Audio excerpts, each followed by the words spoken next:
Hi everyone, it's Lisa here for Honeybee Stamps. Today I'm just in the mood for some springy florals, so I decided to go with the Spring Peony stamp set.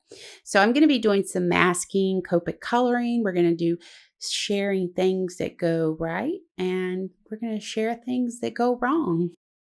I'm going to start with a piece of Copic Express It blended cardstock in my Misty. I'm going to stamp using Memento Tuxedo black ink because I'm using Copic markers. Now I'm just playing around with the placement of where I want everything. Once I decide where I'm going to stamp stuff, I'll go ahead and mask off what needs to be masked off and then stamp it.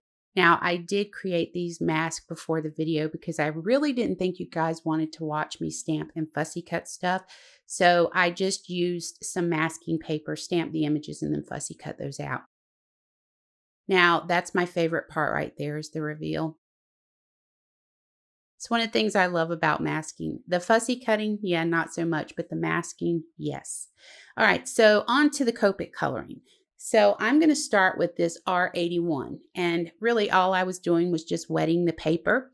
Then I'm going to come in with R85 and darken up some areas, R83 to start blending that out. And then I'm going to go back over it again with R81.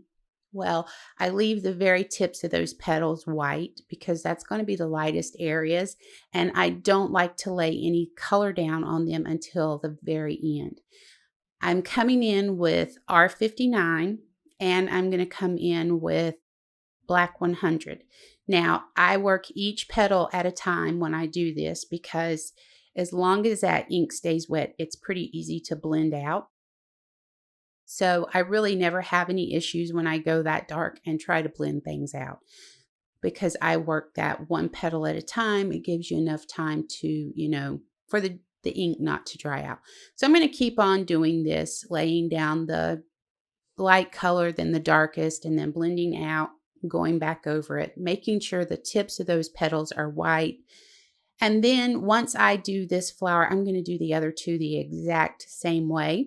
Now I'm going to come in after I get those colored, and I'm going to use Y21 and a blender pen, and I'm doing the tip to tip technique, and all I'm doing is picking up that Y21 with my blender pen and then bouncing that color down in the lightest areas. So the white areas that I left, I'm actually bouncing that Y21 down. I'm not coloring it because I'm not leaving the tip of my pen down on the paper. Literally, I just bounce it down and pull it up, bounce it down and pull it up. And that's how I created that there. Now I come in also with this R02 and lay that down between the pink and the yellow just to blend them a little bit more. I love the look of this. So I'm going to come in with a whole bunch of greens at this point. And don't worry, I'll have all the colors listed below for you. You can use whatever colors you prefer. So I'm going to use G20, G21, G43, G85. I'm just using a whole assortment of colors here. And I'm doing the same exact thing. I'm coming in with my lightest color to wet those leaves. Then I'm going to come in with the darker colors which are G85. And then I'm going to blend those out some with my mid-tone color, which is probably G43. And I'm just going to continue doing that. Now, once I have all of these done, I'm actually going to come in and add some of that Y21 to the tips of these leaves the same way I did with the petals. So I'm just going to do that tip to tip technique again and then just bounce that color up and down on the very ends. I love the way that it gives a nice contrast. It's not just one solid color. It's just, I just like the way that it looks. So for the smaller leaves there, again, I'm doing the same thing. I'm coming in with green and just filling in a little bit of it and then a lighter green to blend it out some. I'm going to come in with E33 on the tips of those, and then I'm even going to bring in some E27 around the stem area there to darken it up a little bit and then blend it out a little bit more with my darkest green. Now you saw me lay the acetate over my image. So here's a tip. Sometimes when I do masking, I'm like, what is that right there? What is that supposed to be? So I'll take my acetate with the outlines of the stamps on it, and I'll lay it over whatever I'm working on. And then I'm like, oh, okay, I see now it's a leaf. So that's what I was just doing there. So for these little berries here, I came in with VO9, VO6, and then I did that same technique, tip technique with YR18, the blender pen to that YR18, and then I just bounced it on the very tips of those berries just to add some different color to it. So now I decided that I wanted to color in around all of this, and I wanted it to have kind of a, I don't know, antique distress look, I guess you could say. So G43, G42, and G40 to color all of this in. Then once I lay down the G43 and the G42, I'll go back in with the G41 and really wash out those colors. I like the effect that it gives. It gives this really nice kind of antique distress look to it. So I decided this wasn't enough. I was going to really push my luck with this. And what's the worst that can happen? I have to toss it in a trash can and start over.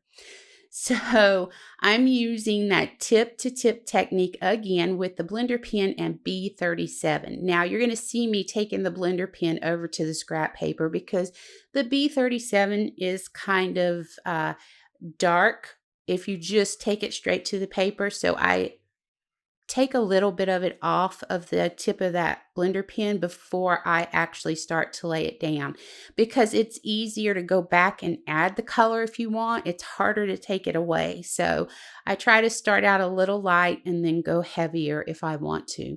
So you can see the look that we're getting here. I love the way this turned out. And all I did was, just said, you know what, I'm just going to try something different. And I just played around with it. And I think that's the best thing to do. Okay, so now that we have our image completely colored, I decided, first I wasn't going to do any die cutting, but then I decided I wanted to do some partial die cutting. Well, everything was going great until it wasn't.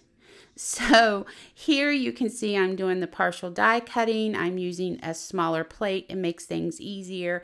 I'm laying down. Everything's going smooth right here. I'm doing great. Even the little berries come along. I do decide that between the leaves I just cut and those little berries, I'm going to have to do a little bit of cutting with my scissors. No big deal.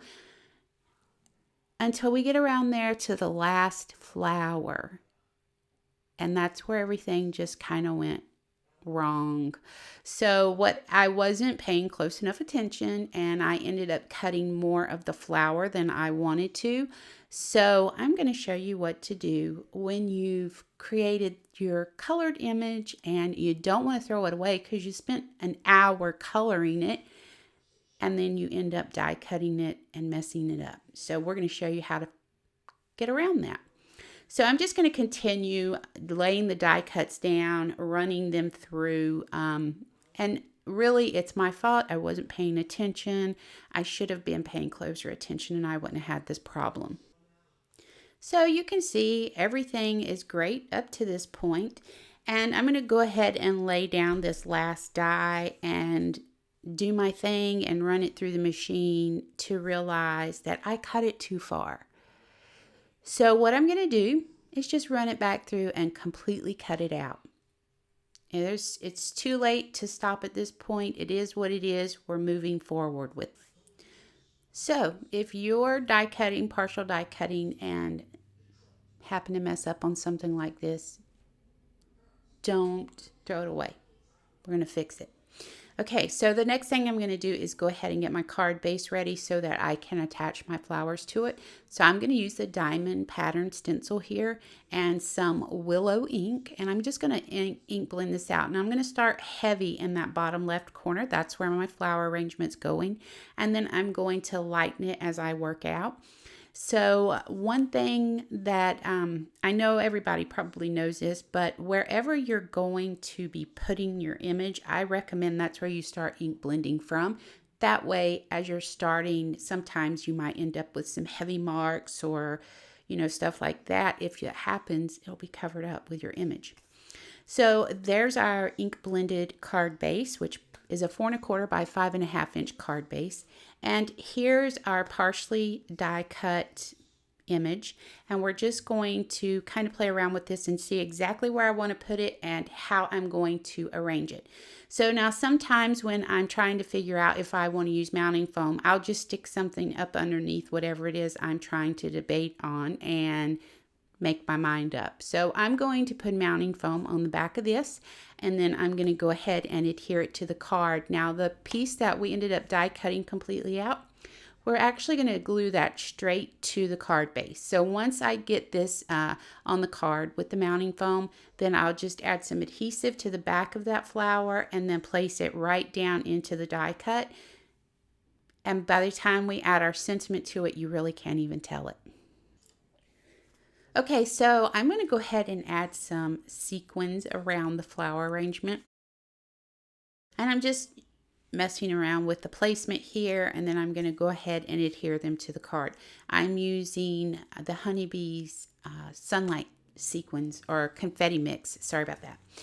One of my favorites. So I'm going to go ahead and finish that part up, and then I'm going to go ahead and stamp the sentiment.